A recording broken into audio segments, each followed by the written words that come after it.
गुरुवारी 7 मेचा दिवस. वेळ होती सायंकाळी 7 ते 7:30च्या दरम्यानची.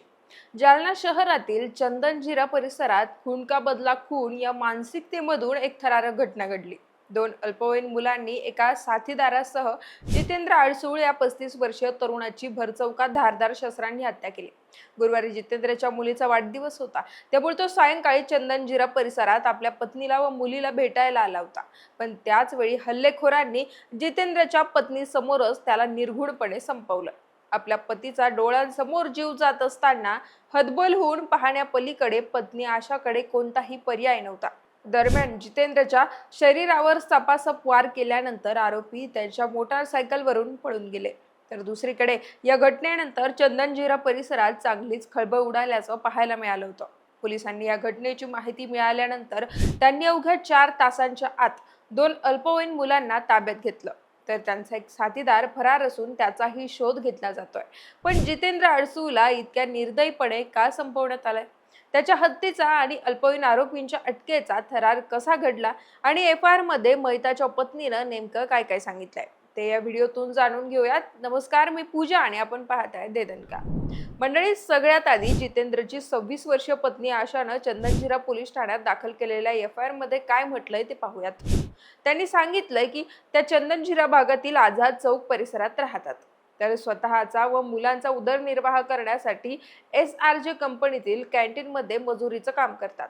पती जितेंद्र रवी आडसूळ यांच्यापासून त्यांना एक मुलगा व एक मुलगी आहे. पतीसोबत त्यांचं पटत नसल्यामुळे मागील 1.5 वर्षांपासून दोघेही वेगवेगळे राहतात. अशा आपल्या मुलांसोबत माहेरी चंदनजिरा येथे तर जितेंद्र बदनापूर येथे राहायचा.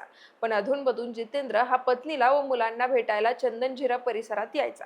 दरम्यान आशा यांनी एफआयआर मध्ये नमूद केलंय की माझे पती चंदनजिरा येथील लक्ष्मण उमरे यांच्या खुनाच्या गुन्ह्यात मागे बरेच दिवस जेलमध्ये होते. जेलमधून सुटल्यावर माझ्या पतीचे लक्ष्मण उमरे यांचा मुलगा रोहित सोबत वाद होत होते आणि हे त्यांनी मला सांगितलं होतं. तर 7 मेच्या दिवशी माझ्या मुलीचा वाढदिवस असल्यानं मी कॅन्टीन मधून संध्याकाळी 6:30 वाजेच्या सुमारास घरी आले होते. त्यावेळी माझे पती देखील माझ्या घरी आलेले होते आणि ते बाहेर ओट्यावर बसलेले होते. दारू पिलेले असल्याने ते मला शिवीगाळ करत होते. अंदाजे 7:15 ते 7:30 वाजेच्या सुमारास मला शिव्या देत असताना ते उठले आणि मेन रोड कडे जाऊ लागले. जितेंद्र दारू पिलेले असल्यामुळे ते इतरांना देखील शिव्या देतील किंवा कुणासोबत भांडण करतील म्हणून मी सुद्धा त्यांच्या मागे मागे जात होते. ते काय करतात ते दुरून पाहत होते. पण मुख्य रस्त्यावरून ते मटण गल्लीकडे गेले आणि काहीच वेळात ते पुन्हा रोडवर आले. त्यावेळी त्यांच्या पाठीमागे एका मोटारसायकलवर 3 जण आल्याचं दिसलं. त्यातील दोघांनी मोटारसायकलवरून उतरून रोडवरच माझ्या पतीला गाठलं आणि त्यांच्यावर चाकूनं वार करू लागले. माझे पती खाली पडल्यावर सुद्धा आरोपींनी त्यांच्यावर चाकूचे वार सुरूच ठेवले आणि लाथा मारल्या. दरम्यान मी तिथं जाऊन पाहिल्यावर माझ्या पतीला मारणारे लोक रोहित उमरे आणि रुपेश पवार असल्याचं दिसलं.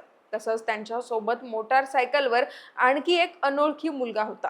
फिर्यादी आशानं पुढे सांगितलंय की माझ्या पतीला मारल्यानंतर आरोपी मोटारसायकलवर बसून मटण गल्लीमधून पळून गेले. नंतर मी जेव्हा माझ्या पतीला पाहिलं तेव्हा ते रक्तानं माखलेले होते. जमिनीवर सुद्धा रक्त सांडलेलं होतं. त्यावेळी घटनास्थळी भरपूर लोक जमा झाले होते. त्या लोकांनी मला सांगितलं की बॉडीला हात लावू नका. तसंच त्यातील कोणीतरी पोलिसांना फोन केला आणि त्यानंतर लगेचच पोलीस आले.